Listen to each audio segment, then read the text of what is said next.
بسم اللہ الرحمن الرحیم۔ منہاج العربیہ کا یہ سبق نمبر 14 ہے، اور اس سبق کے اندر یہ جو ضمیریں ہیں ان کو بولتے ہیں ضمیریں۔ کون سی ضمیریں ہیں، کیا ضمیریں ہیں، ان کا آپ کو بھی دھیان نہیں رکھنا ہے۔ میں آپ کو ساری چیزیں نحو جب پڑھاؤں گا ساری ضمیریں یاد کرواؤں گا۔ فی الحال آپ اتنا دیکھ لیجئے، یہ جو ہو ضمیر ہے اس کو بولتے ہیں ضمیر۔ یہ کاف ضمیر ہے، دیکھیں ہو کا ترجمہ ہوتا ہے اس کا، مذکر کے لیے یعنی آدمی کے لیے۔ کا ترجمہ آپ یا تم، مذکر کے لیے۔ اسی طرح ربی واحد متکلم یعنی ایک آدمی کے لیے یا ایک عورت کے لیے، جیسے اس کا رب مذکر کے لیے یعنی ہو اس کا رب، رب ہو اس کا رب، اس کا پالنے والا، دونوں ترجمہ کرتے ہیں۔ رب کا رب جو ہوتا ہے پالنے والا بھی ترجمہ کرتے ہیں اس کا، اور اس کا ترجمہ ہم کرتے ہیں رب کا ترجمہ رب بھی کرتے ہیں اور پالنے والا بھی کرتے ہیں۔ تو اس کا رب یا اس کا پالنے والا، تیرا رب تیرا پالنے والا، میرا رب میرا پالنے والا۔ عبدہ یا عورت بھی کہہ سکتی ہے اس کو میرا پالنے والا، اور آدمی بھی کہہ سکتا ہے ربی میرا پالنے والا۔ مثلا اگر ہم پوچھیں من ربک کا، آپ کا رب کون ہے، تو آپ کہہ سکتے ہیں ربی اللہ۔ لیکن اگر سوال سے پتہ چلے گا کس سے سوال کیا جا رہا ہے، ابھی نیچے پتہ چل جائے گا آپ کو۔ اگر ہم کاف کے نیچے زیر لگا دیں تو یہ مؤنث کے لیے ہوگا، یعنی عورت کے لیے، لڑکی کے لیے۔ من ربک کی، تیرا رب کون ہے، تو اب لڑکی بھی کہہ سکتی ہے ربی اللہ، میرا رب اللہ ہے۔ بتانے کا مقصد یہ ہے کہ ربی واحد متکلم مذکر و مؤنث دونوں کے لیے استعمال ہوتا ہے۔ عبدہ اس کا بندہ، عبدو کا تیرا بندہ، عبدی میرا بندہ۔ اسمہ اس کا نام، اسمو کا تیرا نام، اسمی میرا نام۔ اس سبق کے اندر یہ سب تینوں ضمیریں واحد مذکر غائب کے لیے ہیں۔ یہ تینوں کاف جو ہے کا یہ واحد مذکر حاضر کے لیے ہے یعنی ایک کے لیے، اور یہ جو یا کی ضمیر ہے عبدن تھا اصل میں بندہ، ہم نے کہا عبدی میرا بندہ۔ اگر ہم کہیں گے قلم ایک قلم، اگر ہم قلم کے ساتھ لگا دیں گے قلمی میرا قلم۔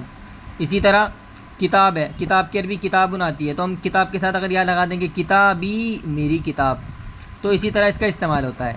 ٹھیک ہے، اب ان پر آپ کو اعراب بھی لگانے ہیں۔ ان پر جو اعراب نہیں دیے گئے، اعراب کہتے ہیں زبر زیر پیش کو، وہ اسی لیے نہیں دیے گئے تاکہ آپ کو اعراب لگانے کی عادت ہو جائے، اور اسی کے ساتھ ساتھ تھوڑی سی دماغ کو بھی آپ چلائیں اور اس کو ایکٹیو کریں، ایکٹیویٹی کریں دماغ کے ساتھ۔ آپ نے پڑھ لیا تھا جمل اونٹ کو کہتے ہیں جملو کا، اگر ہم کاف پر زبر کہیں گے کیونکہ آپ نے بھی زبر پڑھے ہیں اس لیے اس کو کہیں تیرا اونٹ یعنی مذکر کے لیے۔ فرسہ اس کا گھوڑا یعنی مذکر کے لیے۔ کلبو کا تیرا کتا یعنی مذکر کے لیے۔ ببغائی میرا طوطا مذکر و مؤنث دونوں کے لیے۔ حدیقتو کا، حدیقتن کہتے ہیں چمن پارک کو، کا ضمیر مذکر کے لیے۔ تیرا پارک تیرا چمن تیرا باغ کچھ بھی استعمال کر سکتے ہیں، ٹھیک ہے، مذکر کے لیے۔ فاکہتی میرا میوہ مذکر و مؤنث دونوں کے لیے۔ وردو کا تیرا گلاب مذکر کے لیے۔ عصیصی میرا گملہ یا میرا کنڈا مذکر و مؤنث دونوں کے لیے۔ بیتی میرا گھر مذکر و مؤنث دونوں کے لیے واحد متکلم۔ غرسہ اس کا پودا مذکر کے لیے، ہو ضمیر مذکر کے لیے آتی ہے۔ ربو کا تیرا رب مذکر کے لیے یعنی واحد مذکر کے لیے۔ رسول اس کا رسول واحد مذکر کے لیے۔ ایمانی میرا ایمان، تو یہ جو یا کی جو ضمیر ہے یا واحد متکلم مذکر و مؤنث دونوں کے لیے استعمال ہوتے ہیں۔ صدیقہ اس کا دوست، صدیقن کہتے ہیں دوست کو مذکر کے لیے۔ عبدہ اس کا بندہ، ہا ضمیر مذکر کے لیے ہے۔ مسمو کا اگر ہم پوچھتے ہیں کسی کا نام ہے تیرا نام کیا ہے بھائی، نام کیا ہے تیرا، تو کہتے عربی میں کہتے ہیں مسمو کا تیرا نام کیا ہے۔ اگر لڑکی سے پوچھ، دیکھو یہاں پر پہچان کیا ہے کہ آدمی سے پوچھا، دیکھیں حمید آدمی کا نام ہوتا ہے۔ اگر ہم پوچھتے مسمو کی، کاف کے نیچے زیر لگاتے تو یہ عورت کا نام ہوتا، پھر یہاں آپ عورت کا نام لگانا تھا آپ کو۔ خیر بہرحال یہ مذکر کے لیے کاف ضمیر ہوتی ہے، یہی بتانا مقصد ہے۔ واحد مذکر حاضر جو سامنے موجود ہو۔ اسمی حمید تیرا نام کیا ہے، مسمو کا تیرا نام کیا ہے، میرا نام حمید ہے۔ کیا حال چال ہے، کیف حالک یعنی اس کا ترجمہ ہے تیرا حال کیسا ہے۔ ہم آپس میں کہتے ہیں اور بھائی کیا حال ہے، سب بڑھیا، اور بھائی حال چال کیا ہے، کیا چل رہا آج کل، تو یہ سوال کر سکتے ہیں ہم کیف حالک، اور بھائی کیا حال چال ہے، اور بھائی سب بڑھیا، تو کیف حالک تیرا حال کیسا ہے۔ حالی طیب بڑھیا بھائی فرسٹ کلاس، اللہ کا شکر ہے۔ ویسے اس کا ترجمہ ہوگا میرا حال اچھا ہے، طیبن اچھا ہے، ٹھیک ہے۔ یہ صرف میں آپ کو اپنے انداز میں بتا رہا ہوں، اس طرح بھی آپ کہہ سکتے ہیں۔ دیکھیں من ربک کا تیرا رب کون ہے یا تیرا پالنے والا کون ہے۔ ربی ربی اللہ، یوں بھی کہہ سکتے ہیں ربی اللہ، یہاں کہہ رہے ہیں ربی اللہ، میرا رب اللہ ہے۔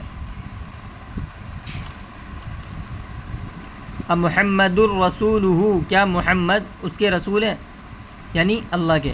ہاں محمد اس کے رسول ہے یعنی اللہ کے۔ ہوا عبدہ، کیا وہ ہوا کا ترجمہ وہ اس کا بندہ ہے یعنی محمد اس کے اللہ کے بندے ہیں؟ ہاں وہ ہوا یعنی وہ یعنی اللہ کے نبی اس کے بندے یعنی اللہ کے بندے، اور ہو ضمیر کا ترجمہ اللہ کے رسول ہے۔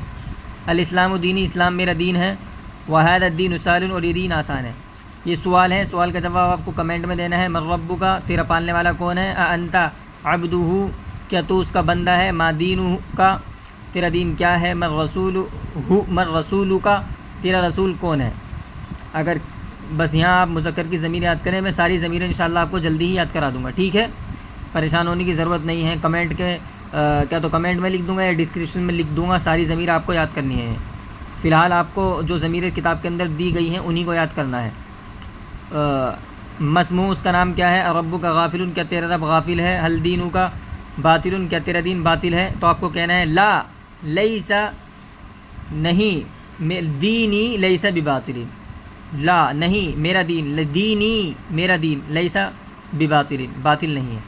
اس کا گھر بیتہ، اس کا گھوڑا فرسہ، اس کا دوست صدیقہ، میرا پالنے والا ربی، میرا گلاب وردی، میرا کنڈا عصیصی، تیرا طوطا ببغاؤ کا، تیرا باغ۔ تو حدیقتن آپ نے پڑھا ہے تو آپ یہاں حدیقتن ہی استعمال کریں، حدیقتو کا۔ ویسے بستانن آتی ہے تو بستانو کا بھی کہہ سکتے ہیں آپ۔ تیرا پودا غرسو کا، تمہارا دین کیا ہے؟ ما دینو کا، کیا تمہارے رسول محمد ہیں؟ حل، سب سے شروع میں لگائیں گے حل، رسول کا محمد، میرا رب مہربان ہے، ربی رحیم، میرا گھر آپ کا گھر ہے، بیتی بیتو کا، میرے باغ میں میوہ ہے، فی حدیقتی، میرے باغ میں، فی حدیقتی، میرے باغ میں، میرے باغیچے میں، فاکہۃ، میوہ ہے، اور پھول بھی، وزہر ایضا، اور پھول بھی، ٹھیک ہے۔ فی حدیقتی فاکہۃ وزہر ایضا، تمہارے والد کیسے ہیں اور کہاں ہیں؟ کیف والدو کا، وَأَيْنَ، اور کہاں ہے، یا وَأَيْنَ ہوا، دونوں استعمال کر سکتے ہیں، اور کہاں ہے اور وہ کہاں ہے۔ تمہارے پالنے والا کون ہے؟ من ربو کا، میرا پالنے والا اللہ ہے، ربی اللہ، میرا پالنے والا، میرا رب اللہ ہے، میرا پالنے والا اللہ ہے، ایک ہی ترجمہ ہوتا ہے۔ وہ تمہارا بھی رب ہے، وہ یعنی اللہ، ہوا ربو کا ایضاً، وہ تمہارا بھی رب ہے، یہ میرا ایمان ہے، ہذا ایمانی، اسلام میرا دین ہے، الاسلام دینی، اور وہ حق ہے، وذالک حق لیس بباطل، باطل نہیں ہے، اور وہ حق ہے باطل نہیں ہے، لیس بباطل۔ تو اس سبق کے اندر آپ کو ان ضمیروں کا خیال رکھنا ہے، جو ضمیریں آئی ہیں ان کو یاد کرنا ہے۔ ہو ضمیر واحد مذکر غائب کے لیے، کا ضمیر واحد مذکر حاضر کے لیے، واحد متکلم یا ضمیر جو ہوتی ہے یہ والی، یا ضمیر واحد متکلم مذکر و مؤنث دونوں کے لیے۔